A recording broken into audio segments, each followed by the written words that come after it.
On considère souvent la maîtrise de la chaleur comme le plus grand triomphe de notre civilisation. Pourtant, la conquête du froid est une aventure tout aussi extraordinaire, qui après des débuts difficiles, nous a menés à la frontière de l'ultra-froid. Pendant des siècles, le froid est resté un mystère inexplicable. Nul ne savait ce que c'était, et encore moins comment le domestiquer.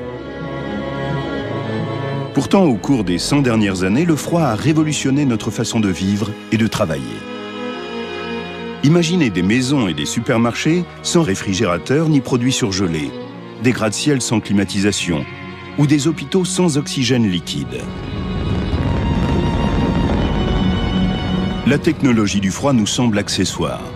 C'est pourtant elle qui nous permet d'explorer aussi bien le cosmos que les profondeurs de notre cerveau. Et les progrès dans le domaine de l'ultrafroid, qui ont notamment engendré les ordinateurs quantiques et les réseaux à grande vitesse, pourraient même modifier la façon dont nous pensons et interagissons. Voici l'histoire des scientifiques et des rêveurs qui, au cours des 4 derniers siècles, sont descendus de plus en plus bas dans l'échelle des températures pour conquérir le froid, enrichir nos vies et tenter d'atteindre la limite ultime, aussi inaccessible que la vitesse limite de la lumière, le zéro absolu.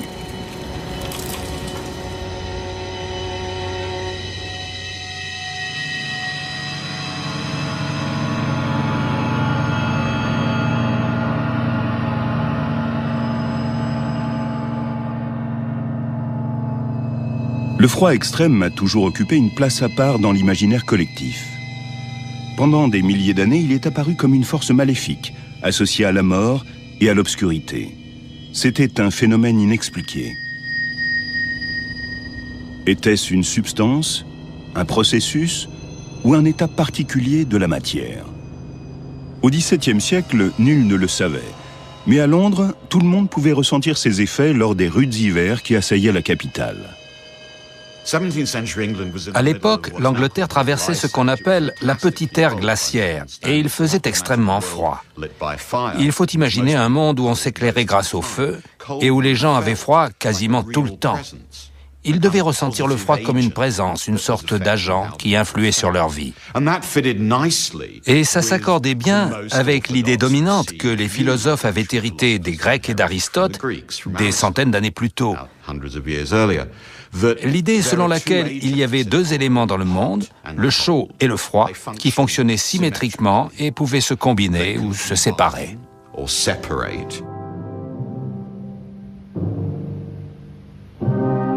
L'homme a alors l'impression d'être à la merci du froid, une force naturelle vue comme un acte divin et inspirant une admiration mêlée de crainte. Quiconque tente de manipuler le froid le fait à ses risques et périls. Le premier à essayer est un alchimiste, Cornelius Drebbel. En 1620, par une chaude journée d'été, il invite le roi d'Angleterre Jacques Ier et son entourage à assister à un événement stupéfiant. Drebbel, qui est aussi le magicien de la cour, a parié avec le roi qu'il pourrait transformer l'été en hiver. Il va tenter de refroidir l'air dans la plus grande salle couverte du royaume, Westminster Hall.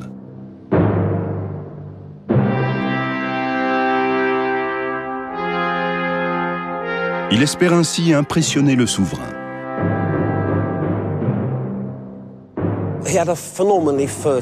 Il avait un esprit extraordinairement fertile. C'était un inventeur né.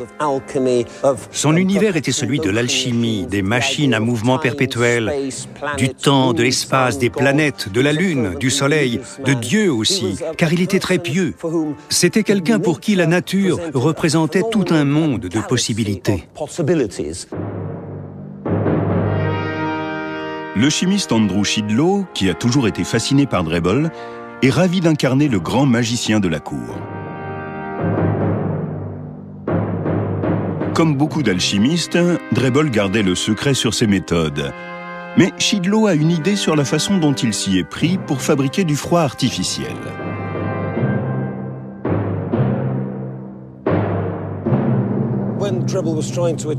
Pour arriver à la température la plus basse possible, Drebbel savait que la glace était le point le plus froid qu'on peut normalement atteindre.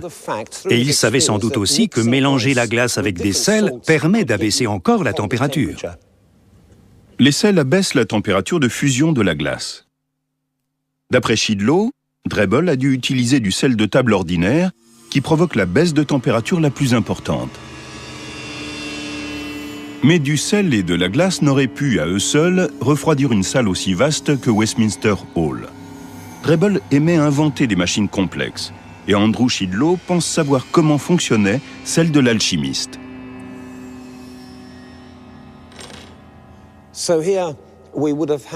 Il devait y avoir un ventilateur qu'on faisait tourner pour envoyer de l'air chaud sur les récipients froids qu'on voit ici. C'était en quelque sorte le premier système de climatisation de l'histoire. Ce système peut-il vraiment transformer l'été en hiver ? L'idée était de mélanger tout ça le mieux possible en à peu près 5 secondes. Andrew Shidlow pose sur une étagère des bocaux remplis de mélanges glacés pour créer les couloirs froids que l'air va traverser. On sent qu'il fait très froid.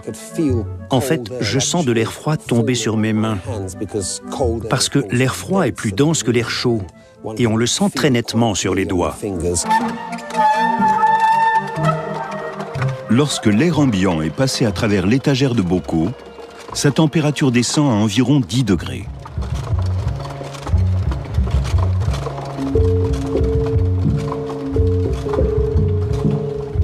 Comment le roi a-t-il réagi à cette rencontre avec le froid artificiel ?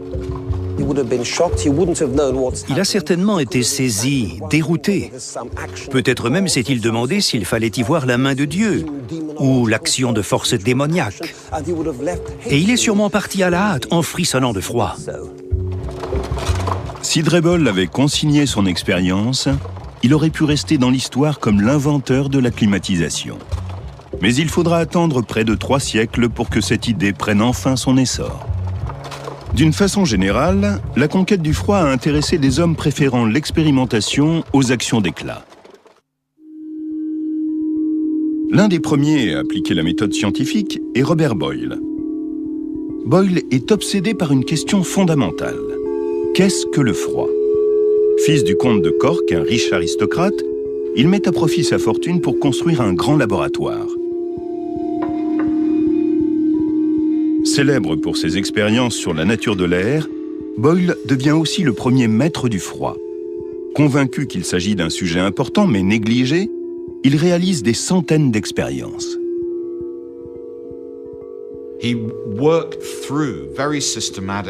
Il a passé systématiquement en revue toute une série d'idées sur ce qu'est le froid. Provient-il de l'air ? Provient-il de l'absence de lumière ? S'explique-t-il par l'existence d'étranges particules, dites frigorifiques, qui le produisent ?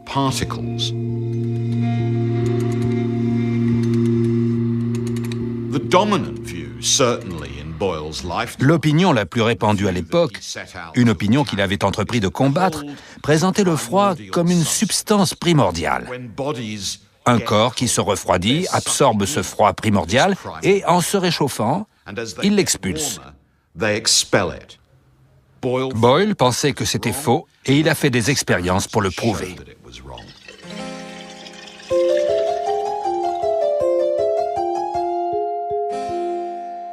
Boyle est intrigué par la façon dont l'eau se dilate quand elle se transforme en glace.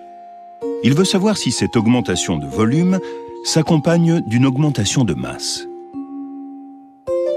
Il pèse donc un baril d'eau, puis l'emporte dehors, dans la neige, où il le laisse geler toute la nuit.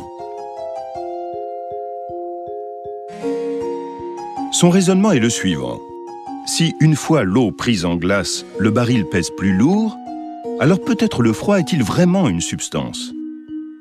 Mais quand il pèse à nouveau le baril, il constate que son poids est resté inchangé.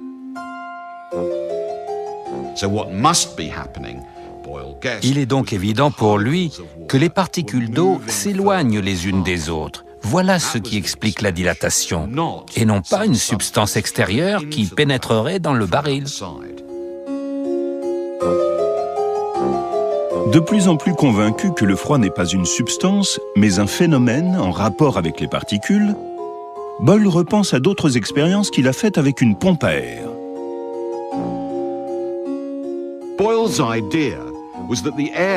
Son idée était que l'air emprisonné dans ce globe en verre est élastique. Quand vous essayez de le comprimer, il résiste. Cette vision des choses est très étroitement liée à la façon dont il étudie la chaleur et le froid. Son idée est que quand des substances telles que l'air se réchauffent, elles tendent à se dilater, un peu comme si les petits ressorts dont, d'après lui, chaque particule d'air est composée, se détendaient progressivement, prenaient plus de place et se dilataient.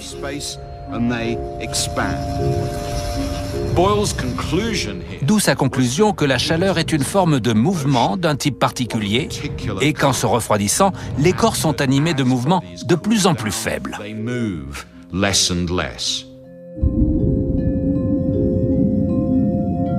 L'ouvrage le plus long publié par Boyle porte sur le froid. Mais c'est un sujet qu'il juge difficile à étudier. Il se décrit comme un médecin travaillant dans une contrée lointaine, sans outils ni médicaments. Pour explorer efficacement cette contrée du froid, il manque à Boyle un instrument essentiel, un thermomètre précis.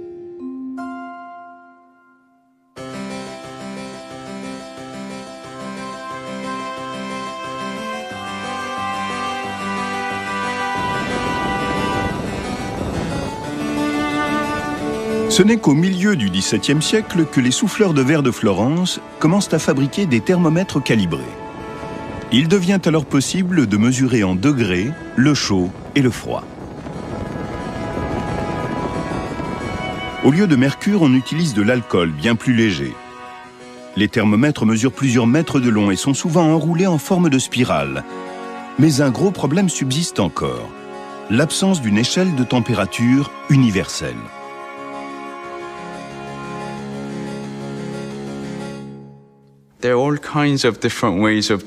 Il y a différentes manières d'attribuer des nombres aux divers degrés de chaud et de froid.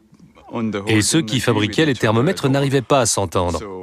Vous aviez quelqu'un à Florence qui en faisait un type, quelqu'un d'autre à Londres qui en fabriquait un autre, et ils n'avaient pas tous la même échelle. C'était difficile d'essayer de standardiser les thermomètres. Imaginez que vous vouliez établir une échelle de température. La solution la plus évidente, comme le savaient les fabricants d'instruments et les expérimentateurs des XVIIe et XVIIIe siècles, c'est de trouver dans la nature une chose dont vous êtes sûr qu'elle a toujours la même température et d'en faire votre point fixe.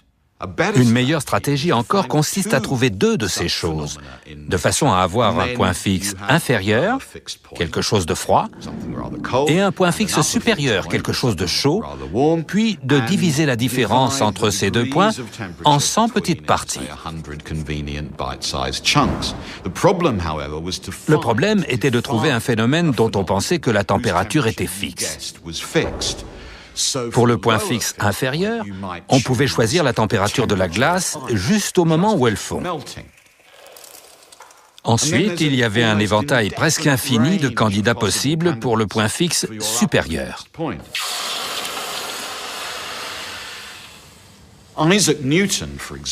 Isaac Newton, par exemple, a travaillé dur pour établir ce qu'il appelait une échelle de chaleur. Il a déterminé, par exemple, la température qu'on arrivait tout juste à supporter quand on plongeait sa main dans l'eau chaude.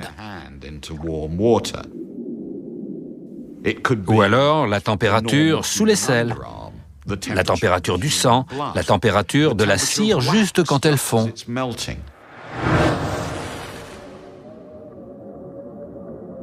L'échelle de température la plus simple est conçue par l'astronome suédois Anders Celsius en 1742. Il la divise en 100 parties et c'est elle qui reste la plus couramment utilisée de nos jours. L'échelle originale de Celsius était inversée. Il avait attribué au point d'ébullition de l'eau la valeur 0 et au point de congélation la valeur 100. Et les chiffres augmentaient à mesure qu'on s'approchait du point de congélation. C'est un autre petit mystère non élucidé dans l'histoire du thermomètre.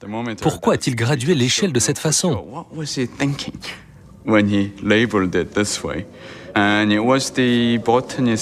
C'est le botaniste Linné, président de l'Académie suédoise des sciences, qui après quelques années a déclaré que c'était aberrant et qu'il fallait inverser les deux points pour obtenir ce que nous appelons aujourd'hui l'échelle Celsius.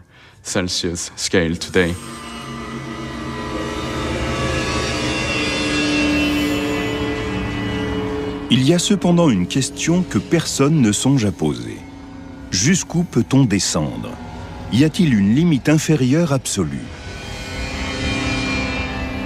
L'idée qu'une telle limite puisse effectivement exister va marquer un tournant dans l'histoire du froid. Tout a commencé avec le physicien français Guillaume Amonton. Il faisait des expériences où il chauffait et refroidissait des volumes d'air pour observer leur dilatation et leur contraction. Maintenant, on va mettre de la glace et voir ce qui se passe. Il a remarqué que quand on refroidit un volume d'air, la pression diminue. Et il s'est demandé ce qui se passerait s'il continuait à le refroidir.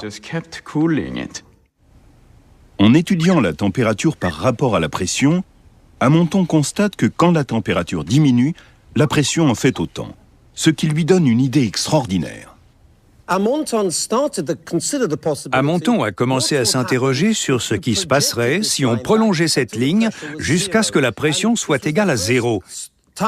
Et c'est la première fois dans l'histoire qu'est apparue l'idée d'un zéro absolu de température. Zéro pression, zéro température. C'était une idée révolutionnaire quand on y pense, d'imaginer que la température puisse avoir une limite inférieure, un point zéro. Dans la partie supérieure, elle peut continuer d'augmenter à l'infini jusqu'à ce qu'il fasse de plus en plus chaud. Mais peut-être existe-t-il un point zéro où tout commence.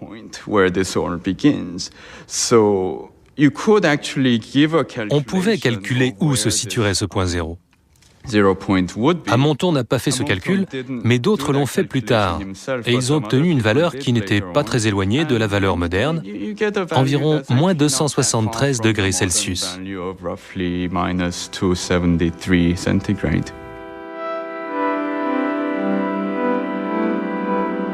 D'un seul coup, Amonton réalise que si la température peut continuer à augmenter à l'infini, elle ne peut pas descendre plus bas que ce point absolu. Mais pour lui, c'est une limite théorique, pas un objectif qu'il faut tenter d'atteindre. Avant que la science puisse progresser en direction de ce point zéro, bien inférieur aux températures les plus froides trouvées sur Terre, il faut résoudre une question fondamentale. Pour la plupart des scientifiques, il ne fait désormais plus aucun doute que le froid est simplement l'absence de chaleur. Mais savoir ce qui se passe exactement quand on chauffe ou refroidit une substance suscite toujours de vives polémiques. L'argumentation d'hommes comme Amonton reposait entièrement sur l'idée que la chaleur est une forme de mouvement et que les particules se rapprochent les unes des autres à mesure que la substance dans laquelle elles se trouvent refroidit. Malheureusement, la science du froid est sur le point de subir un sérieux revers. L'idée que le refroidissement est dû au ralentissement des particules commence à tomber en défaveur. À la fin du XVIIIe siècle apparaît une théorie concurrente. Une théorie extrêmement séduisante, mais totalement fausse. Baptisée la théorie du calorique, elle a pour fer de lance le grand chimiste français Antoine Lavoisier.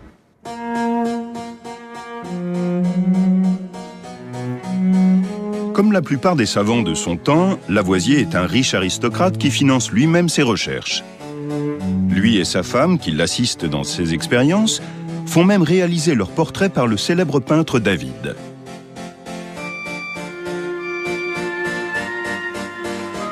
Lavoisier réalise des expériences pour étayer l'idée que la chaleur est une substance, un fluide sans masse, qu'il appelle le calorique. il a toujours été très préoccupé par l'idée qu'il y avait dans l'air atmosphérique un élément qui pénétrait dans les corps et qui modifiait leurs conditions. L'exemple le plus simple, c'est de dire que s'il y avait de la chaleur venant de l'air atmosphérique qui se projetait sur de la glace, la chaleur entrait dans la glace et la glace devenait de l'eau. Pour mesurer le calorique, Lavoisier conçoit un appareil auquel il donne le nom de calorimètre. Il remplit de glace le compartiment extérieur et réalise dans le compartiment intérieur des expériences générant de la chaleur et incluant parfois des animaux. Son but est de déterminer la quantité de calorique dégagée. Il recueille l'eau issue de la fusion de la glace et la pèse pour calculer la quantité de calorique générée.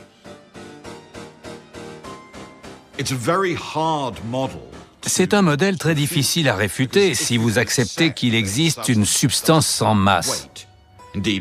Pour Lavoisier, la chaleur, le calorique, est un élément au même titre que l'oxygène ou l'azote. L'oxygène gazeux est fait d'oxygène et de calorique. Enlevez le calorique et l'oxygène pourrait se liquéfier. C'est un modèle très difficile à remettre en question parce qu'il explique beaucoup de choses et aussi parce que Lavoisier était un chimiste très éminent. Pourtant, sa théorie du calorique a rapidement été mise à mal.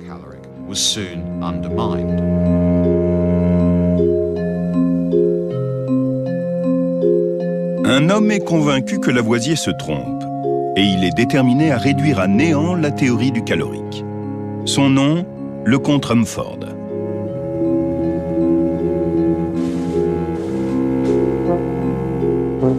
C'est un personnage haut en couleur.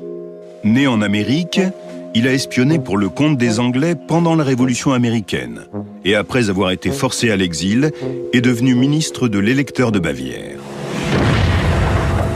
Parmi ses diverses responsabilités, il est chargé des manufactures d'armes et c'est là, dans les années 1790, qu'il commence à réfléchir à la manière dont il va pouvoir réfuter la théorie du calorique grâce au forage des canons. Rumford a remarqué que la friction produite par le forage d'un canon générait beaucoup de chaleur. Il décide de faire des expériences pour la mesurer. Il modifie la machine pour qu'elle produise encore plus de chaleur en l'équipant d'un foret émoussé dont l'extrémité est immergée dans l'eau. À mesure que le foret s'enfonce dans le canon, la température de l'eau augmente jusqu'au point d'ébullition. Plus le forage dure longtemps, plus la quantité de chaleur produite est importante.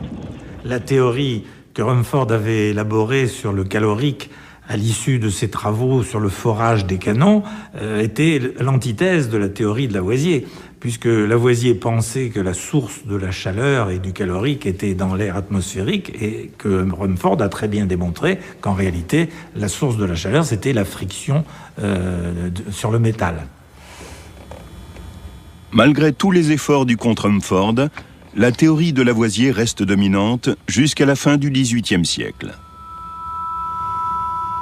Son prestige scientifique est tel que peu osent remettre ses idées en question. Un prestige qui ne le protège pourtant pas du chaos de la Révolution, qui va bientôt interrompre ses recherches. Au plus fort de la terreur, il est arrêté, puis guillotiné.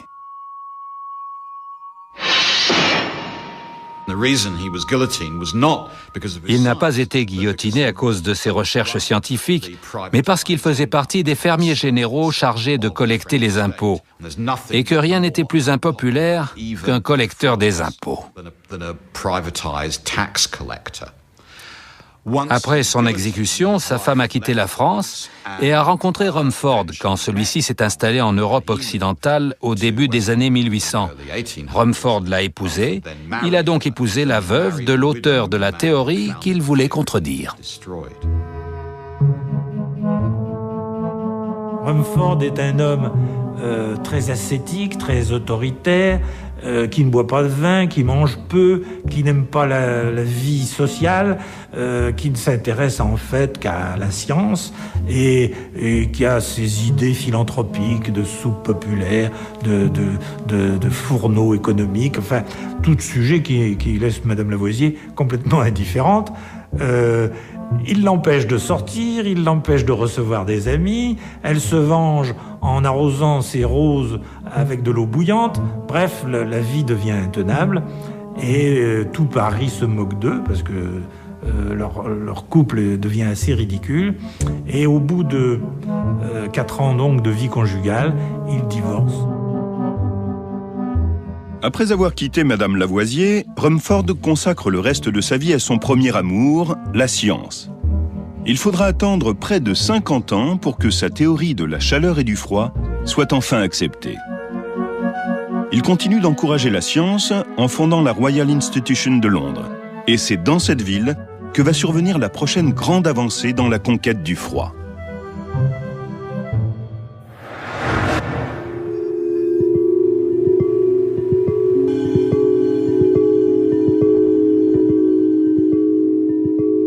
En 1823, Michael Faraday, un jeune et brillant savant qui deviendra célèbre pour ses travaux sur l'électricité et le magnétisme, réalise par hasard une expérience qui va faire reculer la frontière du froid et entamer la descente vers le zéro absolu. On lui a demandé d'explorer les propriétés d'un nouveau gaz, le chlore. Il prend des cristaux de chlore et les fait chauffer à l'extrémité d'un tube scellé. Il plonge l'autre extrémité du tube dans un bain de glace. Rapidement, il voit se dégager du chlore gazeux de couleur jaune. Arrive alors un visiteur, le docteur Paris.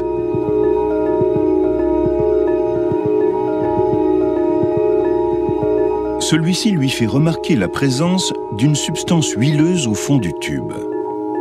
Curieux d'en savoir plus, Faraday décide d'ouvrir le tube. Mal lui en prend. Sous la pression, le tube explose et le liquide huileux disparaît mystérieusement. Le lendemain, Faraday reconstitue ce qui s'est passé. L'augmentation de la pression à l'intérieur du tube fermé a provoqué la liquéfaction du gaz. Par la suite, il utilise la même technique pour liquéfier de l'ammoniac. Il constate que lorsqu'on libère la pression, le liquide s'évapore et la température baisse fortement. Il prédit qu'un jour, ce phénomène de refroidissement sera peut-être utile. Il y a de fortes raisons de croire que cette technique de refroidissement à l'ammoniac sera utilisée avec succès pour conserver des substances animales et végétales à des fins alimentaires. L'idée d'utiliser l'ammoniac comme réfrigérant est très en avance sur son temps, et Faraday n'est guère intéressé par l'exploitation commerciale.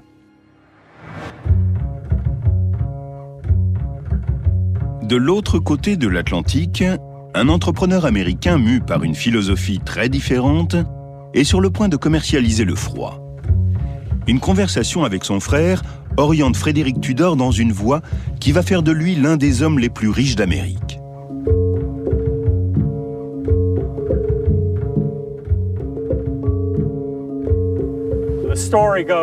L'histoire raconte que pendant le dîner, ils étaient en train de se demander ce qui pourrait leur rapporter de l'argent dans la ferme de leur père. Il y avait des tas de cailloux, mais personne ne paierait pour ça. Alors ils ont pensé à la glace, dont certaines régions étaient dépourvues. L'idée paraissait folle, mais elle s'est avérée payante. Tudor commence à collecter de la glace sur les étangs de la Nouvelle-Angleterre. Et il se rend vite compte qu'il a besoin d'instruments spécialisés pour répondre à la demande. Il y avait de nouvelles scies qui représentaient une nette amélioration par rapport aux vieilles scies à bois, parce que leurs dents étaient aiguisées des deux côtés et elles coupaient lors des deux mouvements de va-et-vient. Une équipe dégageait un étang d'1,5 hectare en 2 jours.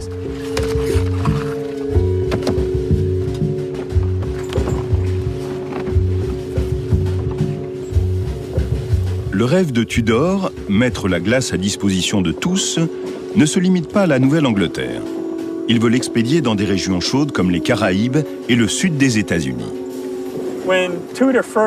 Quand il a essayé de convaincre les propriétaires de bateaux de transporter sa cargaison de glace, ils ont tous refusé parce qu'ils ne voulaient pas d'eau à l'intérieur de la coque. Il a donc dû trouver des investisseurs pour financer l'achat d'un bateau baptisé The Favorite.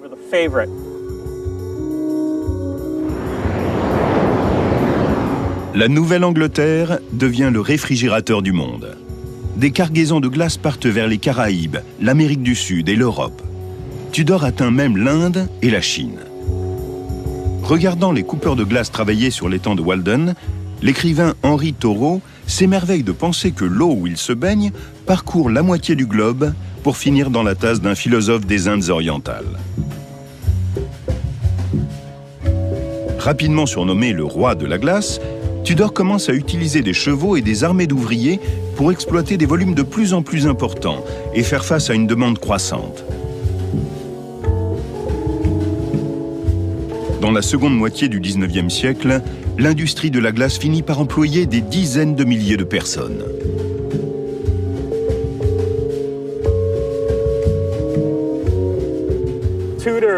Tudor est devenu le plus gros distributeur de glace et l'un des premiers millionnaires américains. Un seul de ses bateaux partant pour les Caraïbes lui rapportait $6 000. Et ça, à une époque où les gens gagnaient 200 ou 300 $ par an. Gagner des milliers de dollars paraissait inconcevable. Même en perdant 20% de la glace pendant le voyage, les bénéfices étaient colossaux.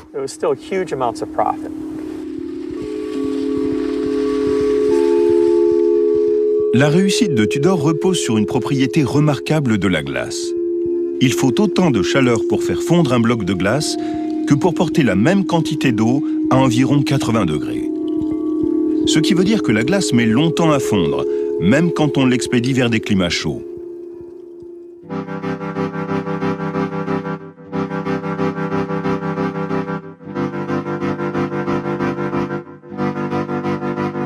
Ce qui a débuté comme une petite entreprise familiale devient un commerce mondial. Frédéric Tudor a réussi à industrialiser le froid de la même manière que les grands pionniers de la vapeur ont domestiqué la chaleur. Dans les années 1830, la révolution industrielle bat son plein. Mais pour que puisse s'accomplir l'étape suivante dans la conquête du froid, il faudra paradoxalement attendre l'apparition des machines à vapeur et le principe de la conversion de la chaleur en mouvement. C'est en effet seulement ensuite que seront mises au point les premières machines capables de produire une réfrigération artificielle.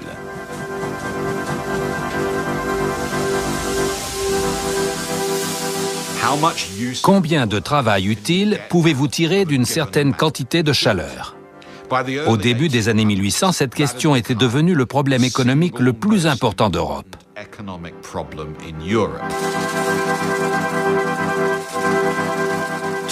Pour faire des bénéfices, il fallait convertir efficacement la chaleur en mouvement, sans gaspiller de chaleur et en obtenant le maximum d'effets mécaniques.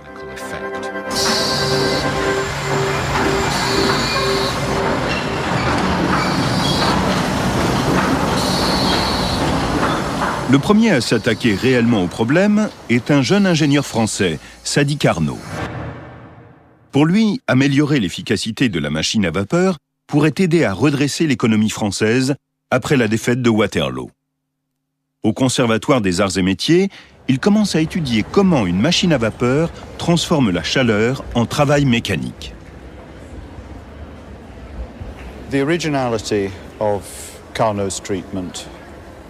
L'originalité de la démarche de Carnot, selon moi, a été de montrer que pour extraire de l'énergie, du travail, d'une machine à vapeur, il faut une source de haute température, la chaudière, et une source de basse température, le condensateur.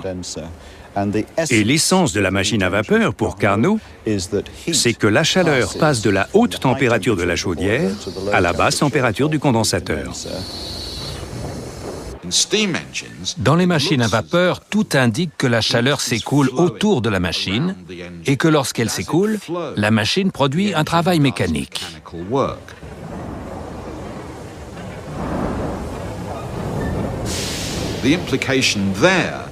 La conséquence, c'est que la chaleur n'est ni consommée ni détruite. On la fait simplement circuler et elle produit un travail. On peut donc établir une analogie entre la chaleur d'une machine à vapeur et l'eau d'un moulin à eau. C'est l'écoulement de la chaleur qui fait que la machine à vapeur fonctionne. Carnot compare l'écoulement de la chaleur à l'écoulement de l'eau sur une roue à aube. Il note que la quantité de travail mécanique produite dépend de la distance sur laquelle l'eau chute. L'idée nouvelle, c'est que la machine à vapeur fonctionne de la même manière, sauf que cette chute est une chute de température entre la partie la plus chaude et la plus froide de la machine. Plus la différence de température est importante, plus on produit de travail. Carnot expose cette idée dans un livre écrit pour le grand public. Au lieu d'être salué par la communauté scientifique comme un ouvrage de référence, celui-ci est donc largement ignoré. Voici ce livre, la seule publication de Carnot, Réflexions sur la puissance motrice du feu, de 1824. Un petit livre de 118 pages, tiré à 600 exemplaires seulement, et passé pratiquement inaperçu de son vivant. 20 ans après sa publication, le physicien écossais William Thomson veut absolument s'en procurer un exemplaire. Il se trouve ici à Paris et passe un temps fou à aller voir les libraires, à aller voir les bouquinistes, installés sur les quais de la Seine, en leur demandant le livre. Mais tous lui répondent qu'ils n'en ont jamais entendu parler.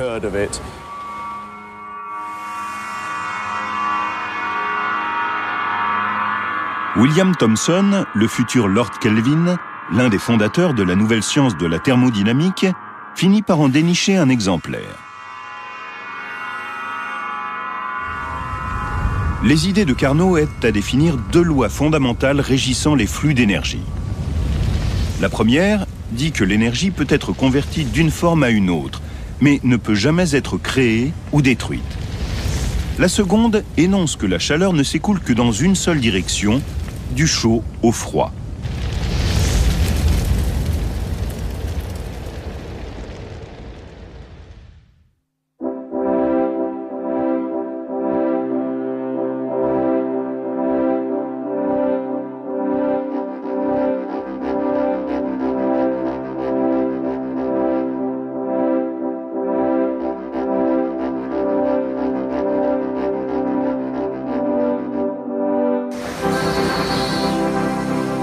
Dans la seconde moitié du XIXe siècle, cette nouvelle conception de l'énergie ouvre la voie à la production artificielle du froid.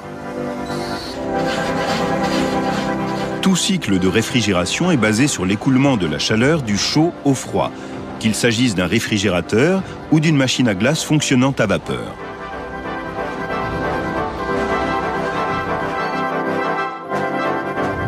Dans la première étape de ce cycle, des pistons géants compriment de l'ammoniac en un liquide chaud. L'ammoniac liquéfié est pompé dans un condensateur où il est refroidi. Puis il est envoyé dans des tuyaux passant sous des réservoirs d'eau.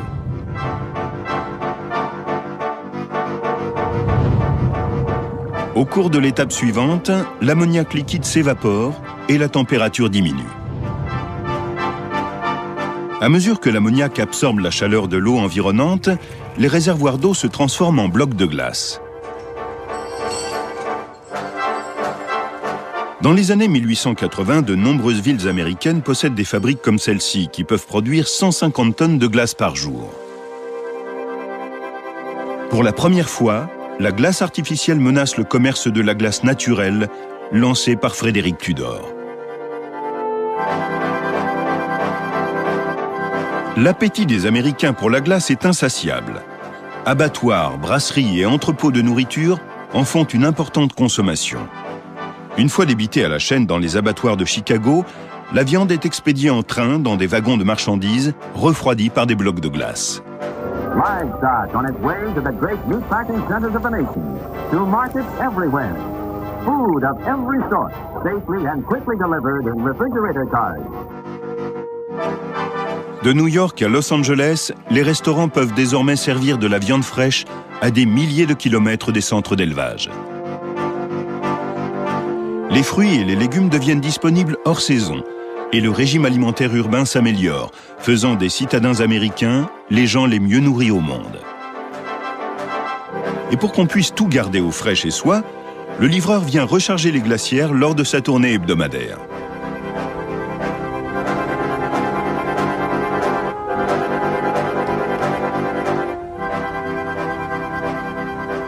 L'origine de la réfrigération remonte aux expériences de Faraday sur la liquéfaction de l'ammoniac au milieu du XIXe siècle.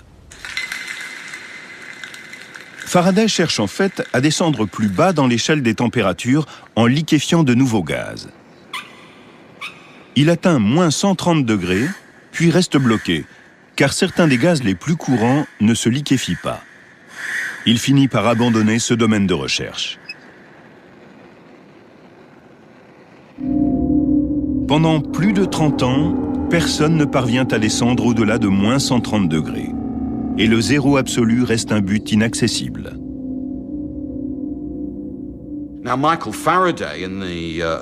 Michael Faraday, dans la première moitié du XIXe siècle, avait laissé aux physiciens et aux chimistes une sorte de terre vierge à défricher, ce qu'il appelait les gaz permanents, l'hydrogène, l'azote, l'oxygène, qui semblaient impossibles à liquéfier.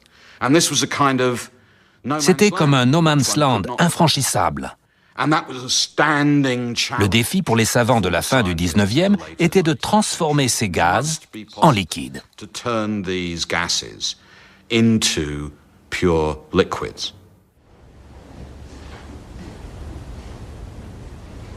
Ce n'est qu'en 1873 qu'un physicien hollandais, Van der Waals, parvient à expliquer pourquoi ces gaz ne se liquéfient pas. En estimant la taille des molécules et les forces qui s'exercent entre elles, il montre que pour liquéfier ces gaz en les comprimant, il faudrait les refroidir en dessous d'une température critique.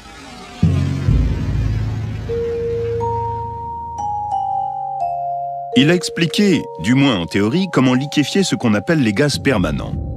Mais le défi pratique demeure et devient pour les scientifiques de toute l'Europe une véritable obsession.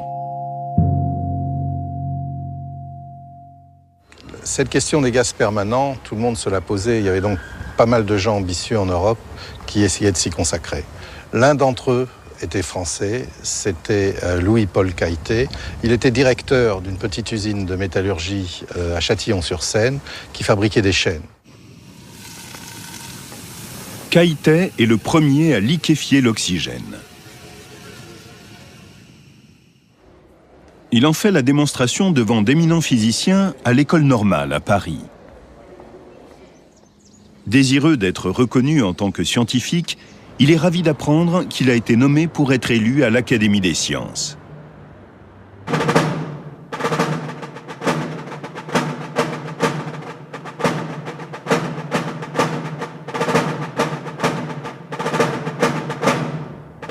La veille de Noël 1877, Cailletet est arrivé dans cette cour et l'a traversée, pensant vraiment que la séance de l'Académie, au moment où elle parlerait de la physique, allait lui être entièrement consacrée et que ce serait son jour de gloire.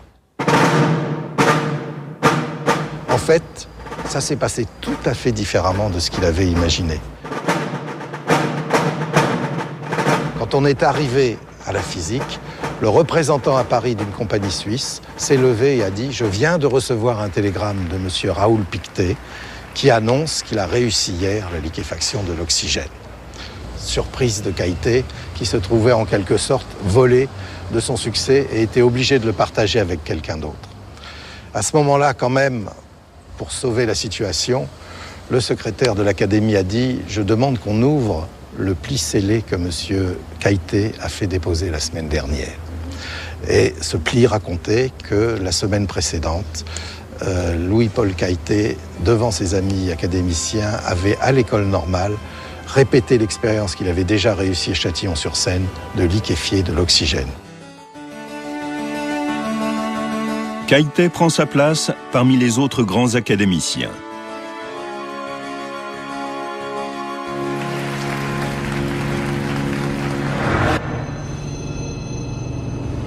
Après avoir liquéfié l'oxygène, il liquéfie l'azote, atteignant ainsi un nouveau record, moins 196 degrés.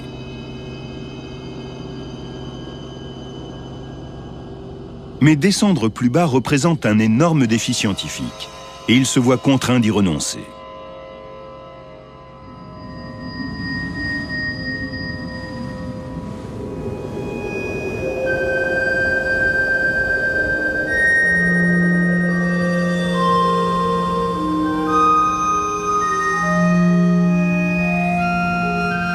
À la fin du XIXe siècle, les grands explorateurs pénètrent de plus en plus profondément dans les régions les plus froides de la Terre, les pôles Nord et Sud.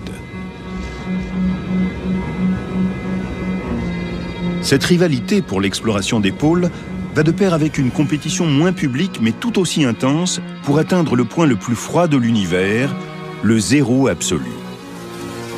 Un point dépourvu de toute forme d'énergie thermique. Parmi les favoris de cette course au froid figure James Dewar, professeur à la Royal Institution de Londres. En 1891, il donne l'une de ses célèbres conférences publiques du vendredi soir sur les prodiges du froid extrême.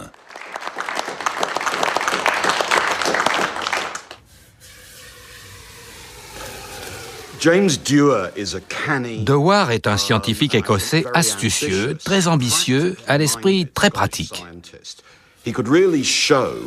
Il arrivait vraiment à montrer, tant à ses collègues qu'aux spectateurs payants qui venaient écouter ses conférences brillantes, certains des secrets de la nature. Prenez cette balle en caoutchouc. Elle rebondit parfaitement, vous en conviendrez. Mais voyons ce qui se passe après quelques secondes d'immersion dans l'oxygène liquide.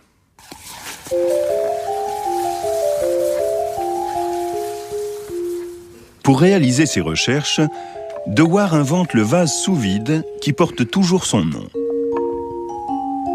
Maintenant, voyons ce qui va se passer.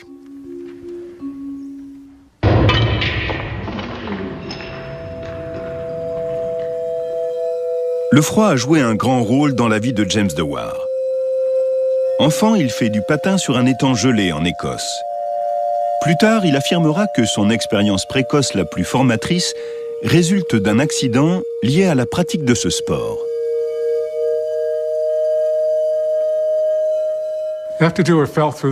Après être passé à travers la glace, Dewar a été secouru, mais une fois ramené chez lui, on a découvert qu'il souffrait de rhumatisme articulaire aigu et il est resté alité 8 mois. Comme ses membres menaçaient de s'atrophier, le menuisier du village l'a fait bricoler pour faire travailler ses membres, en particulier ses mains. Et entre autres, il a fabriqué un violon. Il a acquis ainsi des compétences mécaniques qui lui ont servi plus tard quand il a dû concevoir des machines. «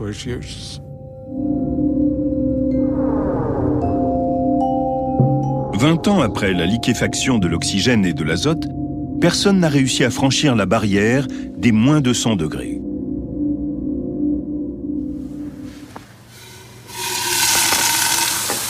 Il faut tout le génie et la ténacité de Dewar pour concevoir un appareil capable de liquéfier le gaz suivant.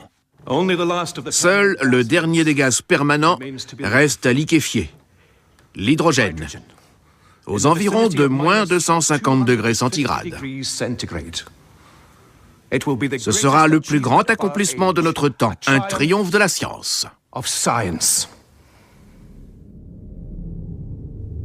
Dewar est déterminé à être le premier à gravir ce qu'il appelle le mont Hydrogène. Mais il n'est pas seul.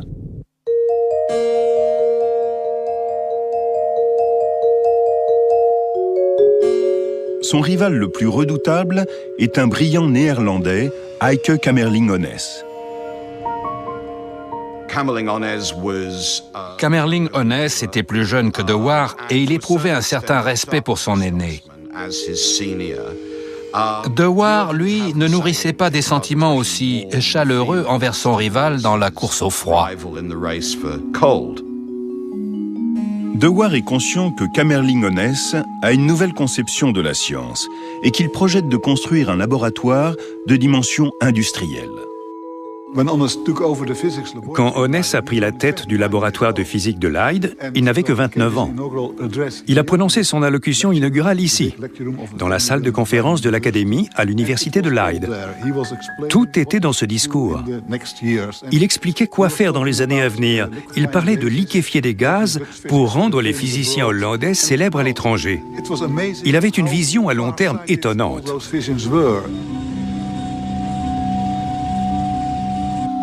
Le laboratoire de Kamerlingh-Onnes ressemble à une usine.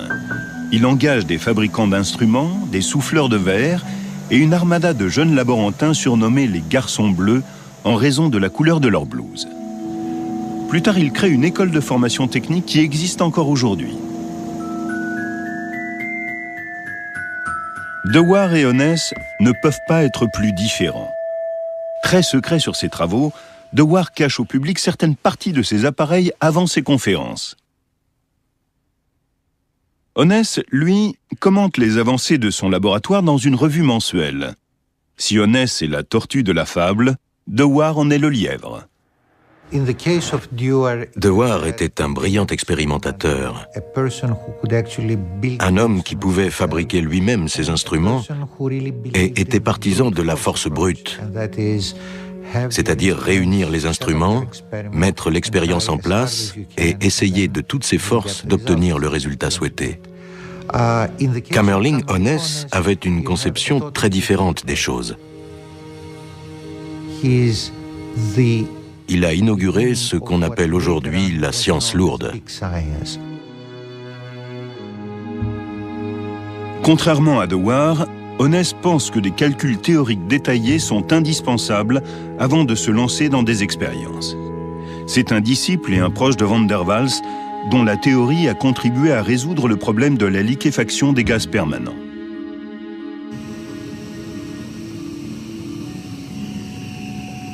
Si leur approche est différente, Onnes et Dewar utilisent un procédé similaire pour tenter de liquéfier l'hydrogène. Leur idée est de descendre par étapes en utilisant plusieurs gaz en cascade qui se liquéfient à des températures de plus en plus basses. Quand on comprime le premier gaz, puis qu'on le laisse se détendre dans un serpentin plongé dans un réfrigérant, il se liquéfie. Le gaz liquéfié pénètre dans le vase suivant, où il sert de réfrigérant au deuxième gaz. Une fois comprimé et détendu, ce deuxième gaz se liquéfie et tombe à une température encore plus basse.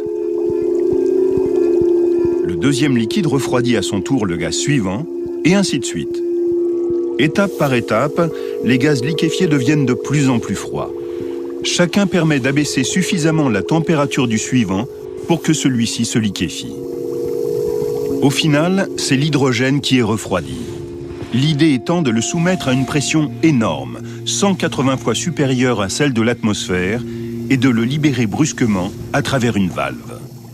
L'expérience doit provoquer une énorme chute de température, suffisante pour transformer l'hydrogène gazeux en hydrogène liquide, à moins 252 degrés, soit seulement 21 degrés au-dessus du zéro absolu.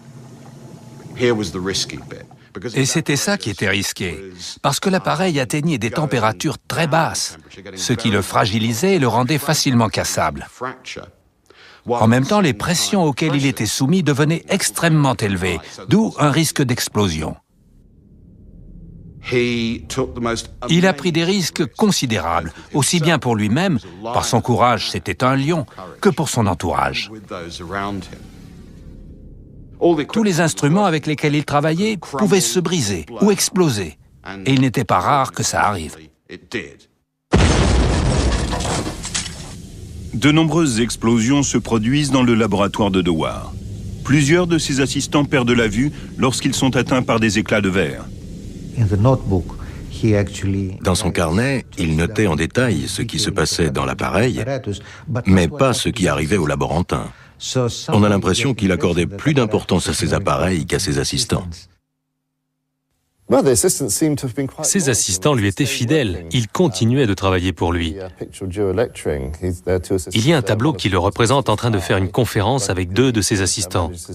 L'un avait perdu un œil, mais le peintre le montre tourné de l'autre côté, si bien qu'on ne le remarque pas. Il y avait donc quelque chose entre Dewar et ses assistants pour qu'ils conservent envers lui une loyauté qui serait presque inconcevable aujourd'hui.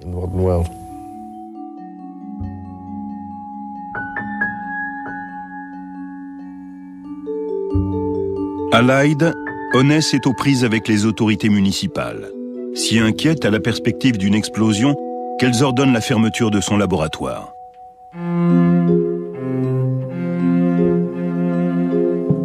Dewar envoie une lettre de protestation, mais le laboratoire d'Onès reste fermé pendant 2 ans.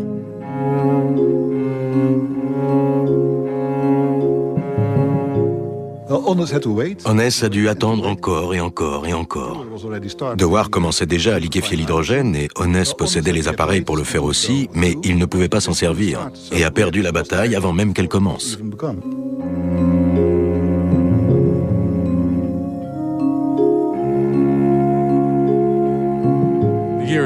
On est en 1898, Dewar tente depuis plus de 20 ans de liquéfier l'hydrogène et il est enfin prêt pour l'assaut final contre le mont Hydrogène.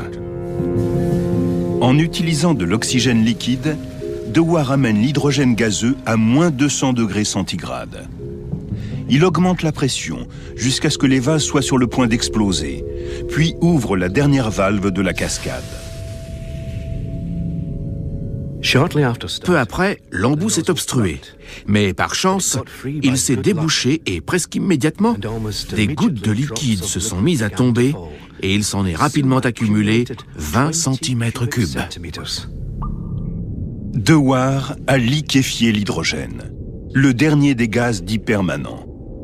Pour le prouver, il prend un petit tube d'oxygène liquide et le plonge dans l'hydrogène liquide. Instantanément, l'oxygène liquide gèle et devient solide. À présent, il n'y a plus de doute. Il vient de produire le liquide le plus froid qui existe sur Terre et s'est approché plus près du zéro absolu que quiconque avant lui. Il s'est dit qu'il avait accompli le plus grand exploit scientifique du monde, qu'il serait acclamé et recevrait tous les prix existants. Ça n'a pas été le cas.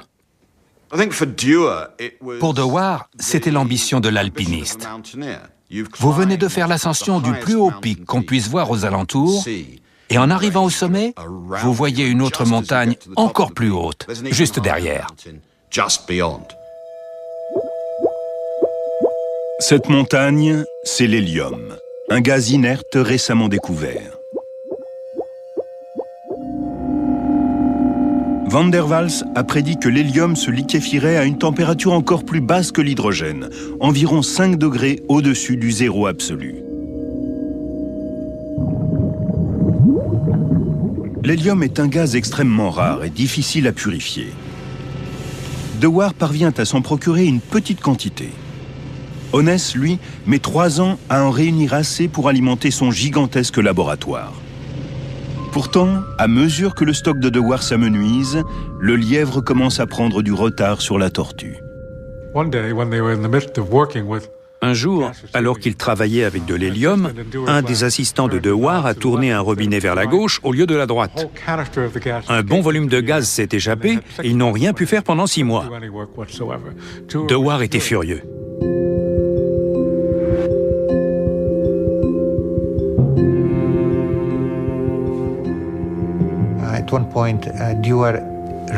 Au bout d'un moment, Dewar écrit à Onès pour lui annoncer qu'il se retire de la course, que les problèmes de liquéfaction de l'hélium sont tels qu'il n'y arrivera pas.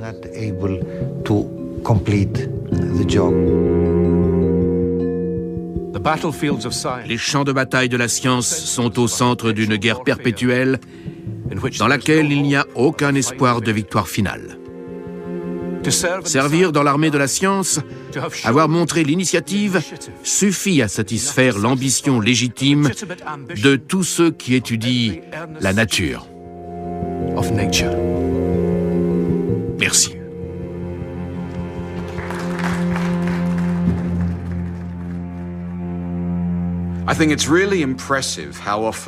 Il est intéressant de voir que les scientifiques sont souvent mus par l'esprit de compétition, par le désir d'être le premier.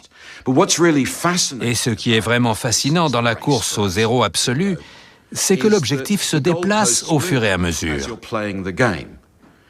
En science, la course ne vise pas un objectif prédéterminé. Une fois que vous l'avez atteint, vous ne dites pas « l'histoire est finie et le rideau tombe ». Au contraire, vous découvrez des choses auxquelles vous ne vous attendiez pas. La nature est astucieuse, comme aurait dit Einstein, et elle ne cesse de poser de nouveaux défis que ceux qui avaient pris le départ de la course n'avaient pas prévus.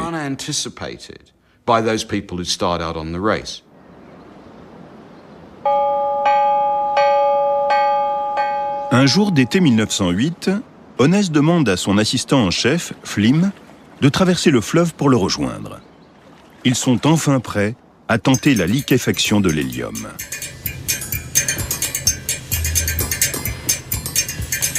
Le 10 juillet à 5h45 du matin, toute l'équipe se réunit au laboratoire. Ils ont maintes fois répété la procédure. Leyde est une petite ville universitaire et le bruit se répand rapidement que le grand jour est venu. Il leur faut jusqu'au déjeuner pour s'assurer que le dispositif est purgé de toute trace d'air. À 15h, l'activité est si intense que quand son épouse arrive avec son déjeuner, Onnes lui demande de le nourrir pour ne pas avoir à s'arrêter. Il est tendu vers un seul but.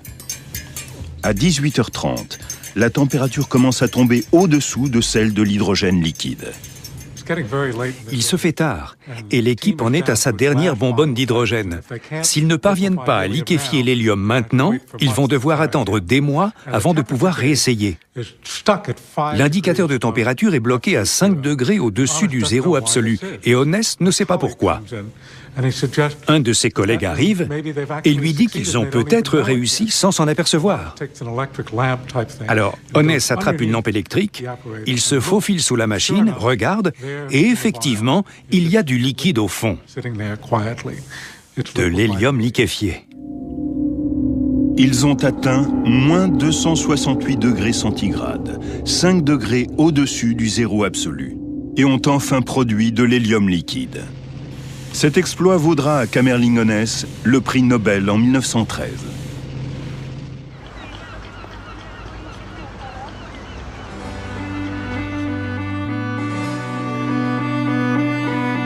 À cette époque, la technologie du froid connaît un succès planétaire qui dépasse largement les frontières de la science. Dans les foyers, la glacière d'antan est remplacée par le réfrigérateur et le congélateur électrique qui transforment la vie quotidienne. La réfrigération a beaucoup changé la vie des gens. D'abord en ce qui concerne l'alimentation. On pouvait aller faire ses courses toutes les semaines et non plus tous les jours. Acheter des aliments provenant de presque partout dans le monde et les conserver chez soi. Les réfrigérateurs et les congélateurs deviennent vite des symboles de la vie moderne. Mais une autre conséquence des recherches sur le froid a elle aussi un impact considérable sur la vie urbaine, le refroidissement de l'air. 3 siècles se sont écoulés depuis que Cornelius Drebbel a fait son expérience devant le roi Jacques Ier. À présent, à l'aube du XXe siècle, la climatisation est sur le point de révolutionner le monde.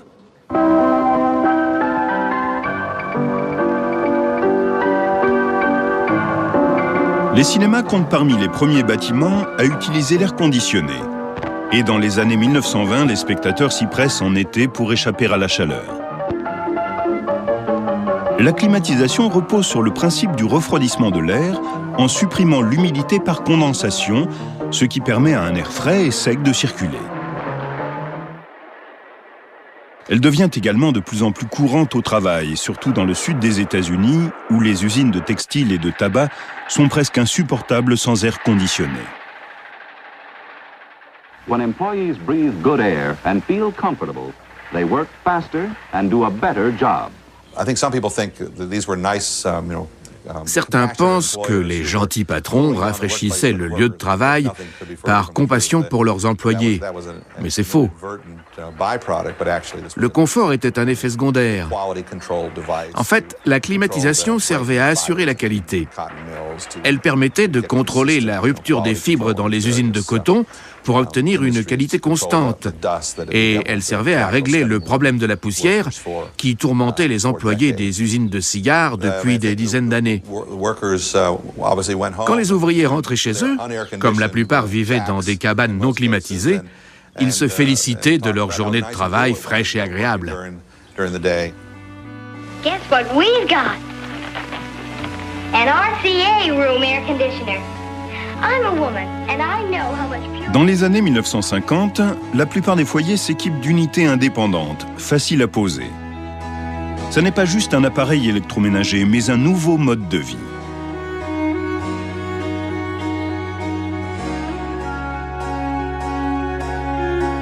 La maîtrise du froid transforme la vie urbaine. La réfrigération aide les villes à s'étendre vers l'extérieur, en permettant aux habitants de vivre à grande distance des centres de ravitaillement. La climatisation permet aussi aux villes de gagner en hauteur. Au-delà de 20 étages, la force des vents oblige à garder les fenêtres fermées. Avec les climatiseurs, il devient possible de construire des gratte-ciel de 100 étages.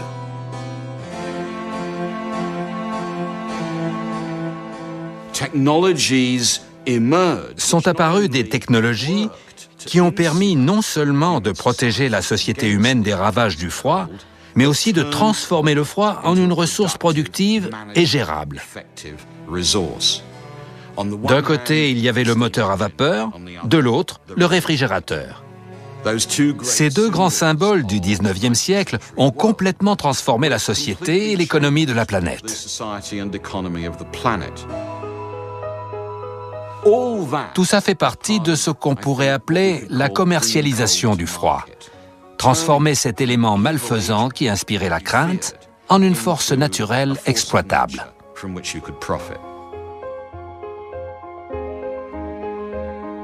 La croissance explosive du monde moderne doit beaucoup à la conquête du froid. De nombreuses technologies voient le jour à mesure qu'on s'approche toujours davantage du zéro absolu.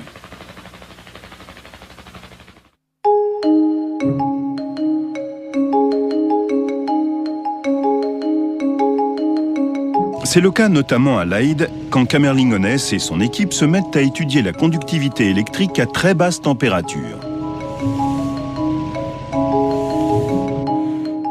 Ils remarquent qu'à environ 4 degrés au-dessus du zéro absolu, toute résistance au passage du courant disparaît subitement. La résistance électrique chutait comme si elle tombait d'une falaise. Elle diminuait régulièrement, puis elle disparaissait, ou presque. C'était stupéfiant. Personne n'avait jamais rien vu de tel. Il n'y avait rien sur Terre qui ait une résistance électrique nulle. Par la suite, Onnes invente un mot nouveau pour décrire cet étrange phénomène, la supraconductivité.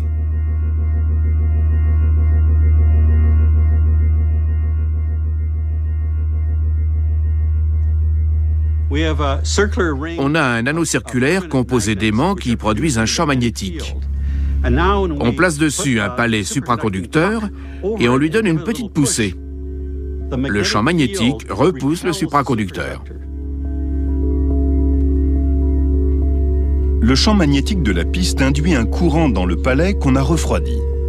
Ce courant crée à son tour un champ magnétique de sens opposé qui fait léviter le palais. Ça produit un champ magnétique en sens contraire et c'est pour cela qu'il y a répulsion. À mesure que le palais se réchauffe, ses propriétés supraconductrices se dissipent, de même que son champ magnétique induit. La supraconductivité est découverte en 1911, mais il faudra plusieurs dizaines d'années avant qu'on puisse en expliquer le principe. Chaque grand physicien théoricien avait sa théorie. Tout le monde essayait de l'expliquer, mais sans succès. Et les surprises ne font que commencer. Dans les années 1930, on observe un autre phénomène étrange à des températures encore plus basses. Cet hélium liquide en évaporation rapide se refroidit jusqu'à ce que, à 2 degrés au-dessus du zéro absolu, il subisse une transformation spectaculaire. Brusquement, le bouillonnement s'arrête et la surface de l'hélium liquide devient complètement immobile. On continue d'abaisser la température, mais il ne se passe rien de particulier. C'est l'un des grands phénomènes de la physique du XXe siècle. L'hélium liquide s'est transformé en superfluide qui possède des propriétés vraiment surprenantes. Here I have a beaker with an unglazed ceramic bottom of ultrafine porosity. Normalement, ce récipient au pore minuscule peut contenir l'hélium liquide. Mais dès que l'hélium devient superfluide, il se met à fuir. We call this kind of flow a superflow. L'hélium superfluide est capable de faire des choses apparemment impossibles. Il paraît défier la gravité. Une fine couche peut remonter le long des parois pour s'échapper de son récipient. Cela parce que sa viscosité est nulle. Il peut même produire une fontaine sans frottement qui ne cesse jamais de couler. La superfluidité et la supraconductivité sont des notions déroutantes pour les scientifiques. De nouvelles théories radicales sont nécessaires pour les expliquer.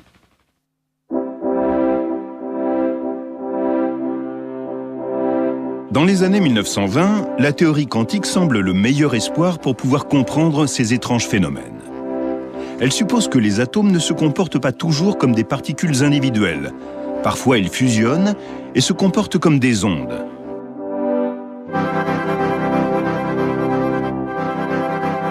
Ils peuvent même être des particules et des ondes en même temps. Ce curieux paradoxe est difficile à accepter, même pour de grands esprits comme Albert Einstein. En 1925, un jeune physicien indien du nom de Bose envoie à Einstein un article qu'il n'a pas pu faire publier. Dans cet article, il applique les mathématiques qui régissent le comportement des particules légères aux atomes. Séduit par cette idée, Einstein entreprend des calculs supplémentaires.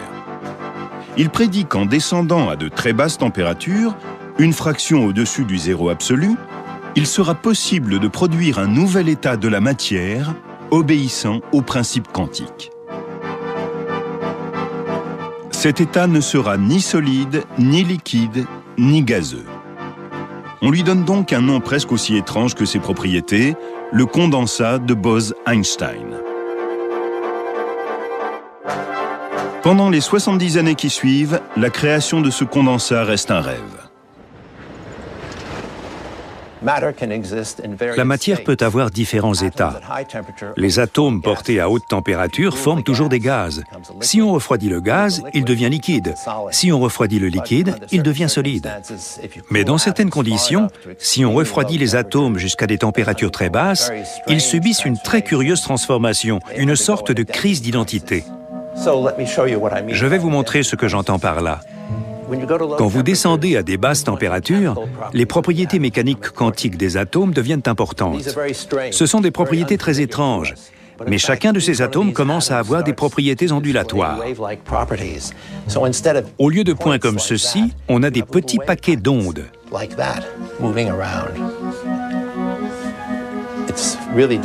Il est très difficile d'expliquer pourquoi, mais c'est ce qui se passe.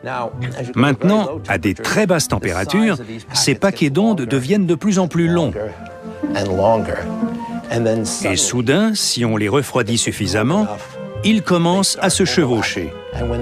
À ce moment-là, le système se comporte non pas comme des particules individuelles, mais comme des particules qui ont perdu leur identité. Elles ont l'impression d'être partout. Ce petit paquet d'ondes ici est incapable de dire s'il est celui-ci, ou celui-là, ou celui-là, ou celui-là. Il est là, là et là. Ils sont tous réunis dans un seul grand ensemble quantique. Ils se chevauchent tous, ils font tous la même chose. Disons, pour en donner une bonne approximation, qu'ils sont tout simplement au repos. Ce condensat de Bose-Einstein est très difficile à imaginer. Je peux imaginer ce que c'est que d'être un atome en train de se déplacer librement, de rebondir, d'aller parfois vite, parfois lentement. Mais dans le condensat de Bose, je suis partout à la fois. J'ai perdu mon identité. Je ne sais plus qui je suis. Je suis au repos et tous les autres atomes sont au repos, sauf qu'il n'y a pas d'autres atomes autour de moi. Nous formons un seul grand système quantique. On ne trouve rien de semblable en physique, ni dans l'expérience humaine. Le simple fait d'y penser suscite en moi l'émerveillement et la confusion.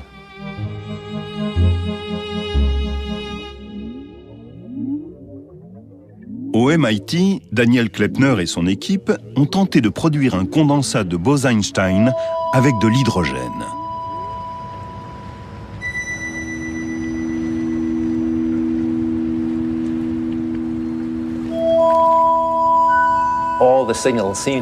Tout semblait indiquer que l'hydrogène était l'atome idéal pour la condensation de Bose-Einstein. C'était une expérience visionnaire. Il fallait que nous refroidissions l'hydrogène 1000 fois plus que cela n'avait jamais été fait et obtenir des densités 1 million de fois supérieures à ce qui avait jamais été obtenu. Ça a été une période frustrante parce que nos méthodes étaient si complexes que nous avions du mal à progresser.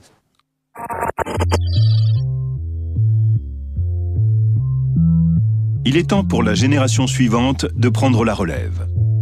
Deux physiciens qui ont travaillé avec Kleppner partent s'installer à Boulder, dans le Colorado. Ils conçoivent une nouvelle approche. Au lieu de se concentrer sur les atomes les plus légers du tableau périodique, Eric Cornell et Carl Weyman décident de se servir d'atomes métalliques bien plus lourds, comme le rubidium et le césium. Ces atomes géants vont-ils leur permettre de s'approcher plus près du zéro absolu? À l'époque, beaucoup pensaient que les éléments légers comme l'hydrogène et le lithium convenaient mieux. Mais nous avions d'autres idées. Oui, une intuition en quelque sorte. Ils comptent utiliser un rayon laser pour refroidir les atomes, une technique qui a déjà été essayée au MIT. On associe souvent le laser à la chaleur, mais quand on le règle sur la même fréquence que des atomes se déplaçant à une certaine vitesse, le laser peut refroidir ces atomes.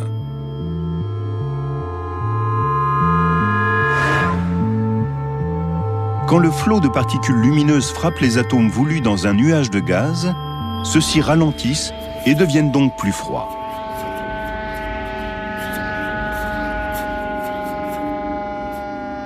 Le refroidissement par laser est une nouvelle technique qui offre la possibilité d'abaisser la température d'un gaz à seulement quelques millionièmes de degrés au-dessus du zéro absolu. Cornell et Weyman ne sont pas les seuls à être enthousiasmés par cette perspective. Un nouveau chercheur a fait son entrée au MIT.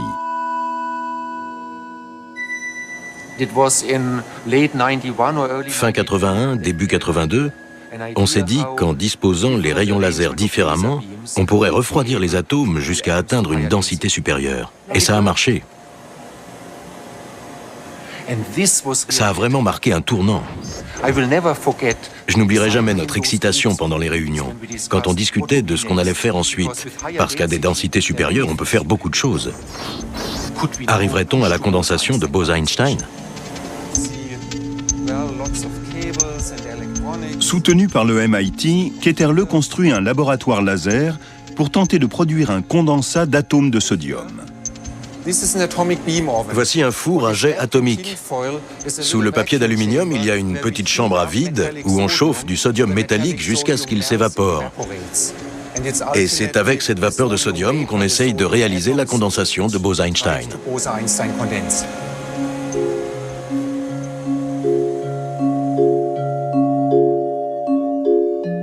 Le MIT, Boulder et plusieurs autres laboratoires poursuivent le même objectif.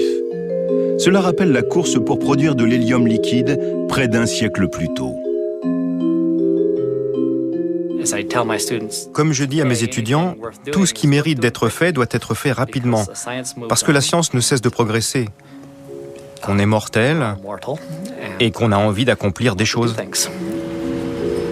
Tandis que le MIT s'équipe de couteaux lasers industriels, Carl Weyman adopte une démarche différente. Durant toute ma carrière de physicien expérimental, j'ai toujours pensé que la technologie jouait un grand rôle. Imaginer une meilleure façon de réaliser une expérience est payant à long terme pour la physique. Parfois, il démontait de vieux télécopieurs pour récupérer les composants qui produisent le laser. Et il les mettait dans un appareil qu'il bricolait lui-même pour faire de la spectroscopie et du refroidissement par laser. Voici notre premier piège magnéto-optique. C'est un appareil en verre dans lequel on pouvait envoyer des rayons laser depuis toutes les directions et piéger quelques-uns des atomes qu'on voulait refroidir.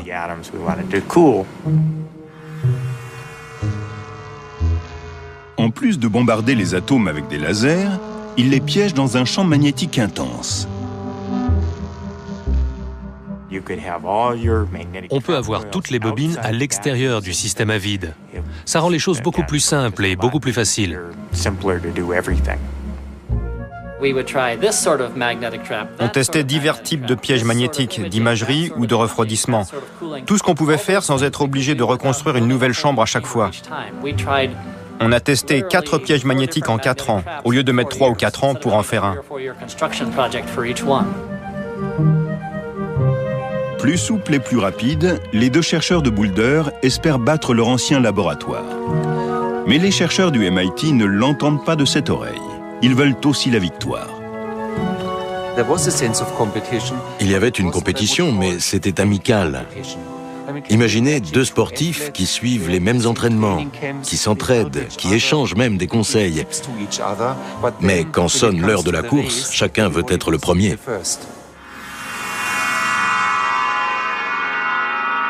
Tous utilisent le piégeage magnétique et le refroidissement par laser. Mais pour s'approcher au plus près du zéro absolu et amener les atomes de gaz à l'état quantique prédit par Einstein, une autre technique est nécessaire, le refroidissement par évaporation. C'est comme ce café. La vapeur qui se dégage est composée des molécules les plus chaudes, et elles emportent plus que leur part d'énergie. Dans le cas des atomes, on les conserve dans une sorte de bol magnétique. Ils se déplacent à l'intérieur, et les plus chauds ont assez d'énergie pour remonter le long de la paroi et tomber en dehors en emportant avec eux bien plus que leur part d'énergie. Les atomes restants ont de moins en moins d'énergie, ils se déplacent moins vite et se regroupent dans le fond. On abaisse alors le bord du piège magnétique pour qu'il y ait toujours quelques atomes qui puissent s'échapper, jusqu'à ce que les derniers atomes restants se réunissent au fond du bol, deviennent de plus en plus froids et de plus en plus denses. Et là, l'évaporation provoque la condensation de Bose-Einstein.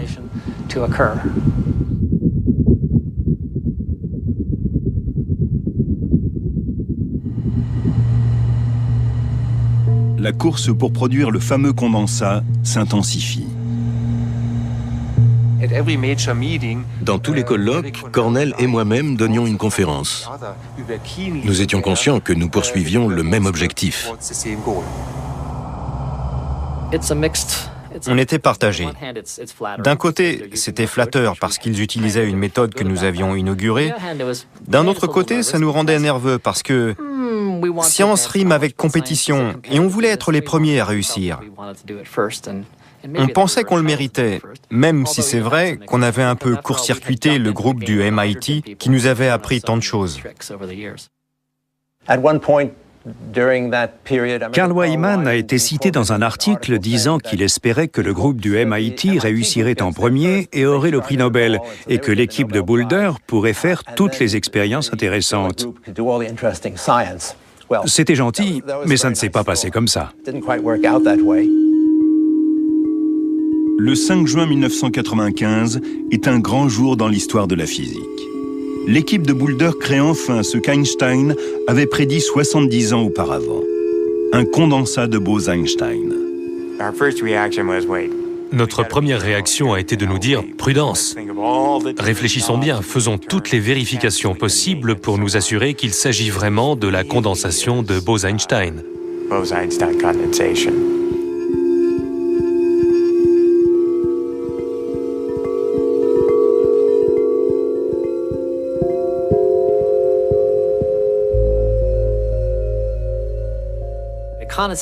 Un condensat, c'est comme un vampire. S'il est touché par le soleil, il meurt. Son domaine est celui de l'obscurité. Mais on peut le prendre en photo en flashant le faisceau laser très vite. En mourant, le condensat projette une ombre qui est capturée sur la pellicule. Wyman et Cornell ont créé un condensat de Bose-Einstein à partir d'un nuage de 3000 atomes de rubidium. C'est le premier condensat de l'univers, pour autant qu'on le sache. Ils atteignent une température située à 170 milliardièmes de degrés au-dessus du zéro absolu. La première chose à savoir sur le condensat de Bose-Einstein, c'est que c'est très froid.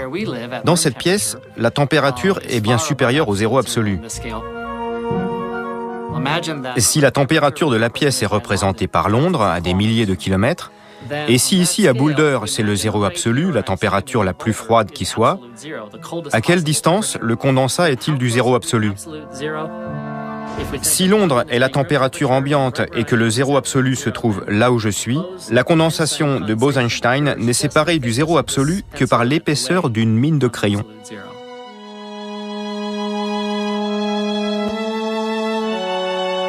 Quelques semaines après l'équipe de Boulder, Wolfgang Ketterle produit un condensat encore plus gros, à partir de 10 millions d'atomes de sodium. Enfin, la mécanique quantique n'est plus un charabia théorique, mais un phénomène observable à l'œil nu.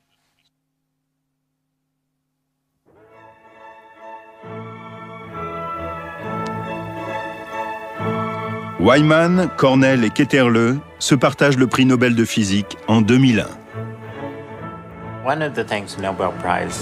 À propos du prix Nobel et de la cérémonie, ce dont tout le monde se souvient, c'est qu'Eric a oublié de s'incliner devant le roi.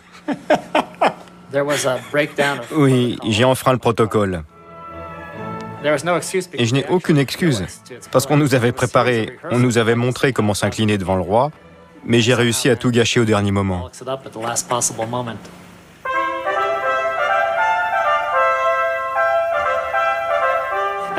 J'ai pensé que Karl, qui venait après moi, ferait la même erreur pour qu'on ne se rende compte de rien. Mais il a été parfait.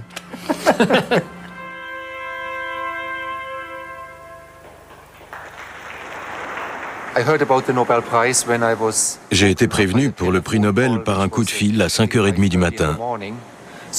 Vous vous levez, vous décrochez et quelqu'un vous dit « Félicitations, vous avez gagné le prix Nobel ».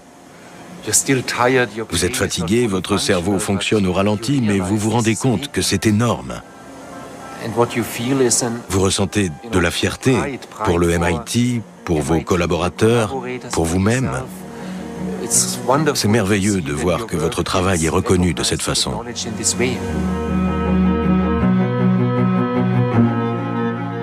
Comme n'importe quelle grande aventure, la recherche scientifique n'offre aucune garantie de succès. Mais pour le père des atomes ultra-froids, la persévérance a fini par payer. Après 20 ans de tentatives pour obtenir un condensat dans l'hydrogène, Daniel Kleppner est enfin arrivé au but. Pendant quelques brefs instants, son rêve est devenu réalité. Nous étions ravis, tout le monde était ravi. On travaillait là-dessus depuis si longtemps. C'était un peu gênant d'avoir été à l'origine de tout ça et d'avoir travaillé d'arrache-pied sans succès et de voir d'autres réussir. Alors, quand on a réussi à notre tour, tout le monde était heureux.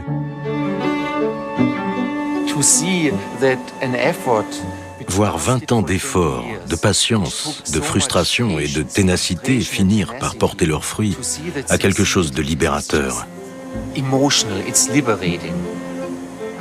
Je n'oublierai jamais l'ovation faite à Daniel Kleppner quand il a annoncé qu'il avait réalisé la condensation de Bose-Einstein dans l'hydrogène. Tout le monde s'est levé, c'était comme une symphonie.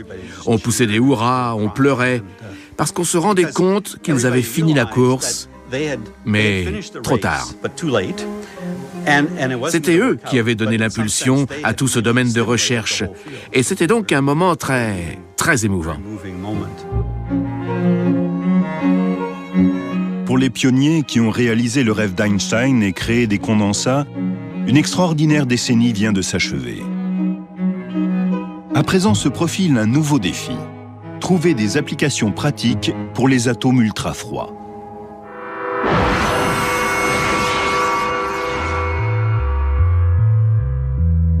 Les bénéfices d'une avancée scientifique mettent parfois longtemps à s'imposer. Beaucoup avaient prédit qu'au XXIe siècle, la Terre serait sillonnée par des lignes à haute tension supraconductrices et des trains maglev à grande vitesse.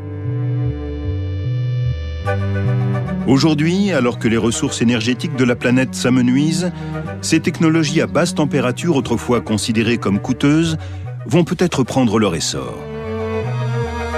À présent, c'est la nature quantique de la frontière du froid qui captive l'imagination. Des appareils quantiques super refroidis permettent de suivre l'activité magnétique du cerveau. Et les atomes froids sont transformés en ordinateurs quantiques. Je suis ingénieur quantique, je manipule des atomes. Pour fabriquer un ordinateur avec des atomes, il faut faire en sorte que les atomes enregistrent l'information, puis la traitent. Pourquoi fabriquer des ordinateurs quantiques? Parce que c'est cool, que c'est amusant et qu'on peut le faire. Vous prenez des atomes, et si vous leur demandez gentiment, ils font des calculs. C'est très amusant. Vous avez parlé à un atome récemment, c'est génial. Apprenez à leur parler, et ils vous répondront.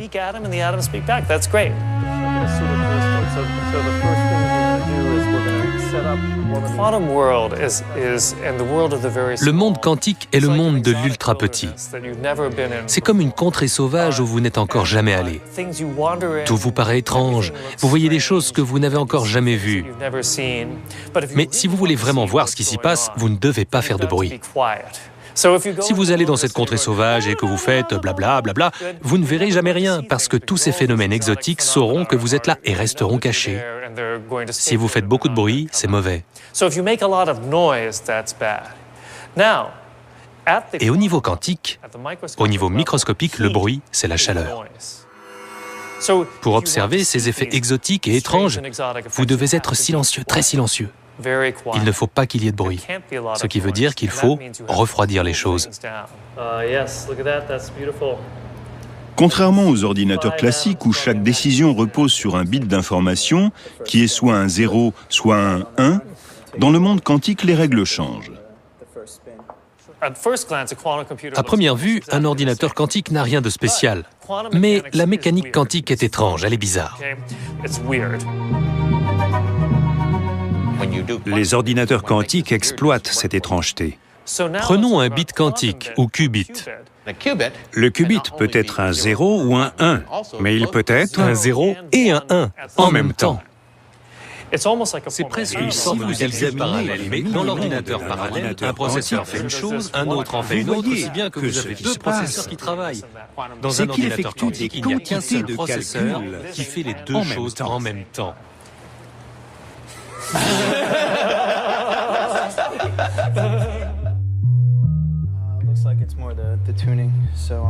Dans ce vase de Dewar géant, il y a un prototype d'ordinateur quantique entouré d'un aimant supraconducteur à très basse température. À l'avenir, le calcul quantique pourra servir à prédire des interactions quantiques. Par exemple, la façon dont un nouveau médicament agit sur un dysfonctionnement biochimique. Ou à résoudre des problèmes de chiffrage complexes, comme le décryptage des nombres premiers, essentiel pour la sécurité des paiements par carte de crédit sur Internet. Cet univers quantique est une nouvelle terra incognita, rendue accessible par la descente vers le zéro absolu.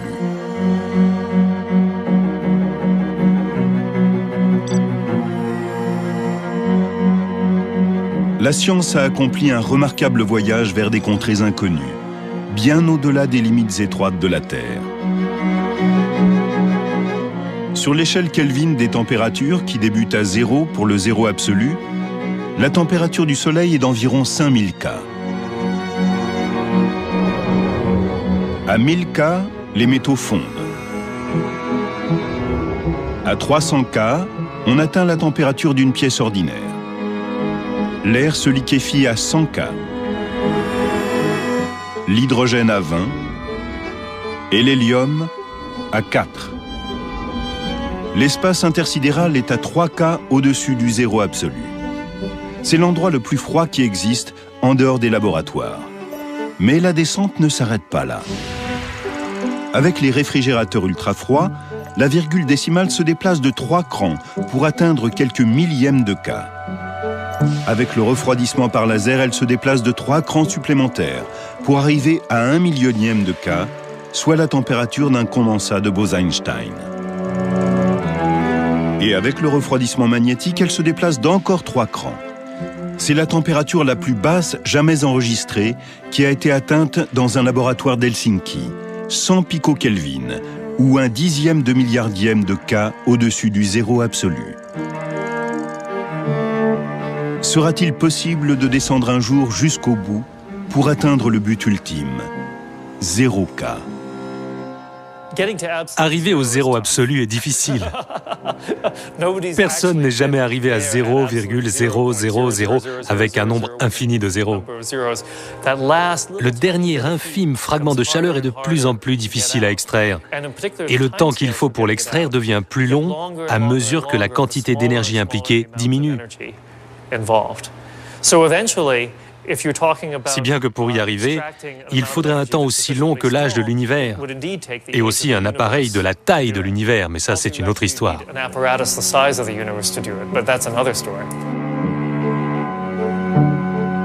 Le zéro absolu est peut-être impossible à atteindre, mais la progression vers cette destination ultime a permis de révéler beaucoup des secrets fondamentaux de la matière. Si notre passé a été marqué par la domestication de la chaleur, notre avenir réside peut-être dans la poursuite des efforts pour conquérir le froid.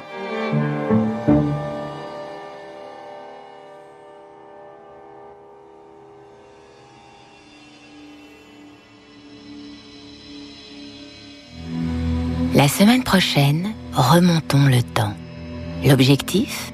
Découvrir qui furent ces derniers Romains qui vécurent à Sagalassos jusqu'au 7e siècle.